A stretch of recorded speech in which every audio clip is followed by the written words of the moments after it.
Halo, selamat datang kembali di channel United Identity, channelnya fans Manchester United yang selalu berpikir logis dan sistematis.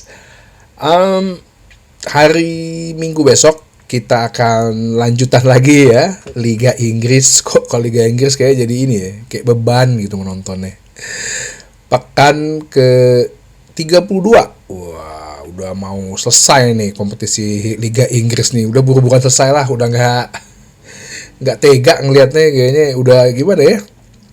Udah buru-buru langsung final Europa League aja lah. Amin. Di mana Manchester United di pekan ke-32 ini akan tandang ke kandang Newcastle St James Park ya. Newcastle yang baru aja juara League Cup atau Carabao Cup hari Minggu pukul 22.30. 3 hari sesudahnya kita akan menjamu Olympique Lyon ya, yang dimana si Cherki yang kemarin nyetak gol ngomong bahwa tim kita lebih baik daripada Manchester United. Nah, lo kok kalau Cherki yang ngomong gitu nggak ada yang ini sih, nggak ada yang bales gitu, ya kan? Kalau Onana aja karena lo dengki ya dihina-hina gitu. Cherki coba, padahal sebenarnya Lyon sih permainannya juga nggak banget gitu ya, bisa menahan imbang karena blundernya Onana gitu. Mestinya Cherki tuh dibales tuh seperti omongan Matic gitu kan. Cherki the worst player di Olympique Lyon gitu. Kalau Juninho Pernambucano, nah ini kalau yang tahu nih pemain Lyon zaman dulu nih, Hugo Lloris, nah kan dulu pemain Lyon tuh, Karim Benzema, nah itu bicara begitu ya semua pemain Manchester United harus mempertanyakan diri mereka sendiri ya. Harusnya sih dibales begitu, jangan karena Onana lo ya, tindakannya sih yang gua agak ini. Kalau isinya sih ya betul. Di mana setelah itu kita akan melawan Olympique Lyon, jadi kadang-kadang ya dilema juga menurut gua sih. Kita lebih fokus di Europa League ya menurut United Identity gitu. Makanya di dalam press conference kemarin sehabis pertandingan melawan Olympique Lyon, Ruben Amorim ditanyain ya kan, ya adalah beberapa pertanyaan mengenai Newcastle gimana. Ya Newcastle adalah tim yang bagus, bermain cepat, bermain fisikal, baru juara Carabao Cup, yang sampai mereka parade gitu kan, isi paradenya lebih rame dibandingin waktu Manchester City juara. Terus ditanyakan apakah lu akan merotasi pemain karena sehubungan dengan ya nantinya lu akan Europa League akan melawan Olympique Lyon yang ya kalau secara logis sistematis sih lebih penting gitu. Bahkan wartawan seperti memperlihatkan apa yang Jose Mourinho dulu lakukan di sisa pertandingan, 5-6 pertandingan dia tuh nggak banyak menurunkan tim inti gitu, pemain-pemain utama, karena waktu itu juga banyak pemain cedera sehingga dia kayak kayak ngelepas gitu loh pertandingan-pertandingan di Liga Inggris demi untuk mencapai final Europa League dan memenangkannya, dan saat itu akhirnya menang 2017 tuh, gue inget banget. Ini bajunya nih 2017 nih. Si Ruben Amorim sih berkata bahwa ya mungkin kita akan mengevaluasi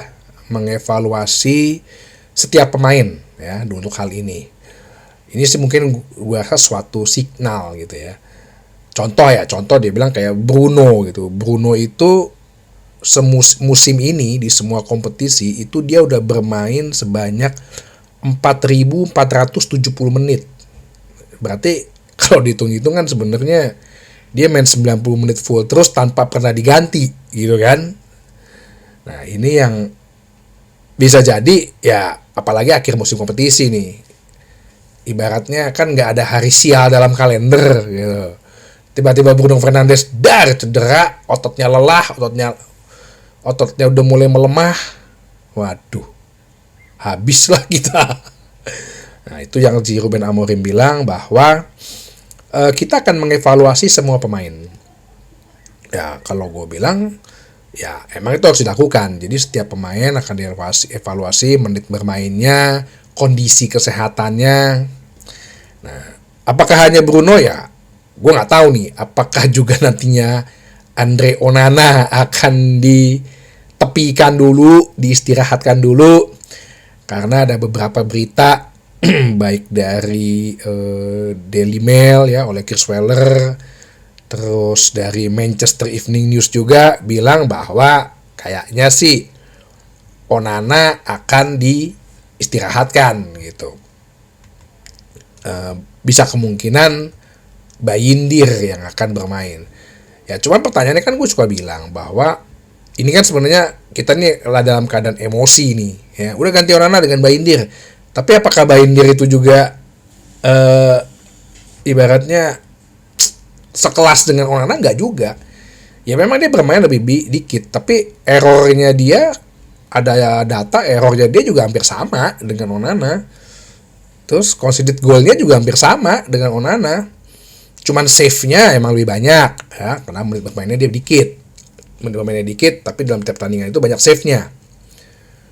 Errornya juga hampir sama. Passingnya masih bagusan Onana gitu loh. Nah ini yang mungkin jadi dilematis ya. Di Manchester Evening News sih dibilang katanya setelah pertandingan kemarin lawan Lyon semua pada diam, Onana diam, nggak ada yang nyamperin Onana, nggak ada yang ngajak ngomong atau yang menyemangatin. Ya itu kan bisa beda interpretasi ya. Ya bisa aja mereka semua diam karena kecewa ya kebobolan di menit akhir. Mungkin juga ada yang kecewa dengan Onana, tapi kan gue udah bilang kita juga menghilangkan banyak kesempatan mencetak gol sebelum itu.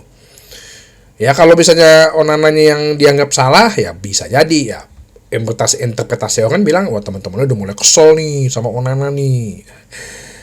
Ya gue rasa sih itu agak jauh ya, karena kalau lo bekerja sebagai tim ya semua itu ada kesalahan tim gitu loh.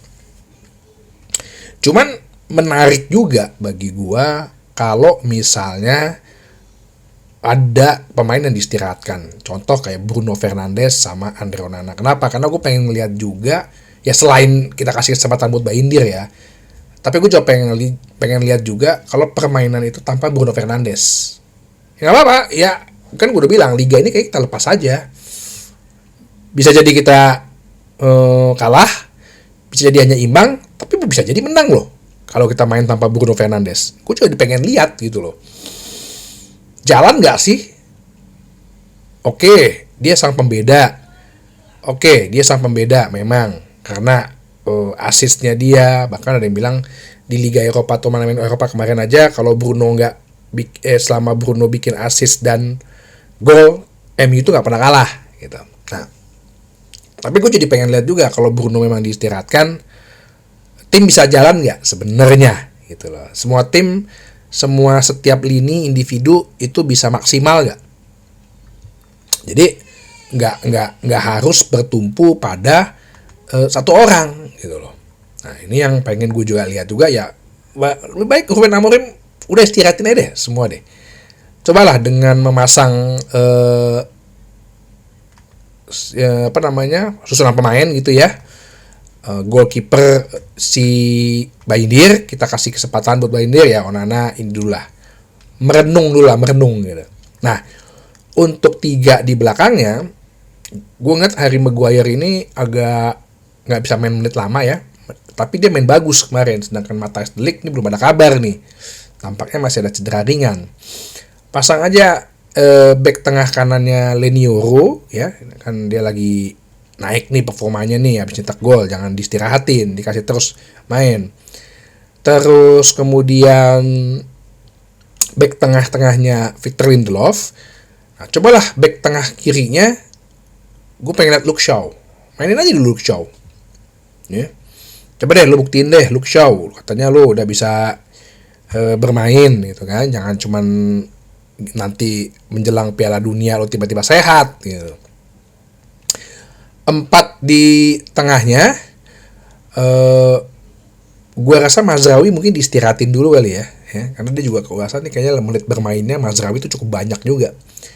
Kirinya Patrick Dorgu, wingback kiri. Wingback kanan biarlah Diogo Dalot, karena terbukti Diogo Dalot ya sebusuk-busuknya Diogo Dalot lebih bagus sih jadi wingback kanan walaupun tetap busuk gitu ya, tapi agak lebih mendingan dibanding dia di kiri.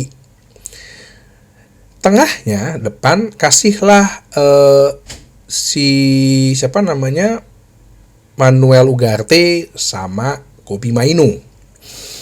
Depan tiganya coba deh pasang, gak usah Garnacho dulu, pasang aja Mason Mount, pasang Joshua Zirkzee, sama pasang Højlund atau Chidobe dipasang dari awal.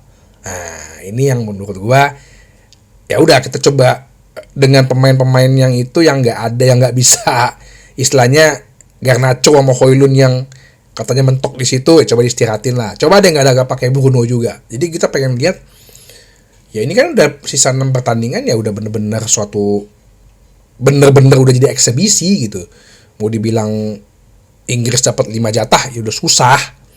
Udah istirahatin pemain-pemain biar nanti pada hari Kamis malam atau Jumat pagi sini melawan Olympique Lyon pemain-pemain itu fit, dan pemain-pemain nanti yang juga main pun juga ya kayak Zirkzee, mungkin kayak Mason Mount, kayak Luke Shaw ya mainin aja satu babak dulu gitu loh. Nanti habis itu ganti lagi, masukin pemain-pemain muda. Ya gue yakin sih Newcastle pasti akan semangat mainnya karena mereka juga masih bisa ada sangat-sangat besar kemungkinan mereka bisa dapat posisi 5 kan. Sekarang aja mereka posisi 5 ya. City malah posisi 6 gitu. Nah, kita kasih pemain-pemain yang apalagi pemain-pemain yang entah kontraknya diperpanjang kayak Lindelof gitu. Pasangnya juga Eriksen mungkin. Di depan mungkin pasang Eriksen, Mount sama Zirkzee atau dengan Chidobe. Nah, ya jadi gue pikir sih rotasi lebih baik sih Ruben Amorim melakukan hal ini. Untuk skor gue nggak bisa yakin menang ya. Gue lebih berexcited dengan pertandingan lawan Olympique Lyon. Ya kalau imbang pun tanpa kebobolan ya, setidaknya Bayindir kalau bisa membuktikan dia bisa clean sheet. Nah, itu udah signal bahwa ya udah deh sampai akhir musim ini daripada kita menggantungkan nasib sama Onana, ya udah kenapa kita nggak menggantungkan nasib pada Bayindir gitu. Setidaknya kan kalau Liverpool jelek pun ya udah emang dua-duanya jelek kok berarti kan minggu depan atau musim depan bakalan diganti. Oke, jadi itu aja, sampai ketemu lagi di bahasan berikutnya di channel United Identity, channelnya fans Manchester United yang selalu berpikir logis dan sistematis. Terima kasih.